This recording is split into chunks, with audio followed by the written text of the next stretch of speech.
కొడుకు తన భార్య కోరిక మేరకు తన తండ్రిని వృద్ధాశ్రమంలో చేర్పించడానికి కారులో తీసుకువస్తాడు. పక్కనే వృద్ధాశ్రమంతో పాటు అనాథాశ్రమం కూడా ఉంటుంది. కారులో నుండి తన తండ్రికి కావాల్సిన సామాన్లు ఒక్కొక్కటిగా బయటికి తీస్తున్నారు కొడుకు, కోడలు. అదే సమయంలో వృద్ధాశ్రమం నిర్వాహకుడు తండ్రితో చనువుగా మాట్లాడడం కొడుకు గమనించాడు.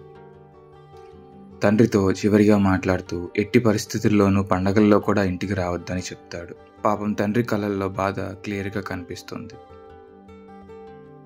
కొడుకు అక్కడి నుండి బయలుదేరబోతూ వృద్ధాశ్రమం నిర్వాహకుడితో, ఇందాక మా నాన్నతో చాలా చనువుగా మాట్లాడుతున్నారు, మా నాన్న మీకు ఇంతకు ముందే తెలుసా అని అడుగుతాడు. దానికి ఆ నిర్వాహకుడు, అవును, బాగా తెలుసు.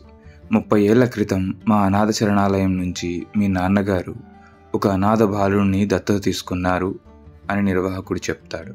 కొడుక్కి ఒక్క క్షణం గుండాగినంత పని అయ్యింది. ఈసారి కొడుకు కళ్ళల్లో పశ్చాత్తాపం కనిపిస్తుంది. ఈ కథ మీకు నచ్చినట్లయితే లైక్ చేసి షేర్ చేయండి. ఇలాంటి మరిన్ని కథల కోసం మా ఛానల్ని సబ్స్క్రైబ్ చేసుకోండి. Thanks for watching.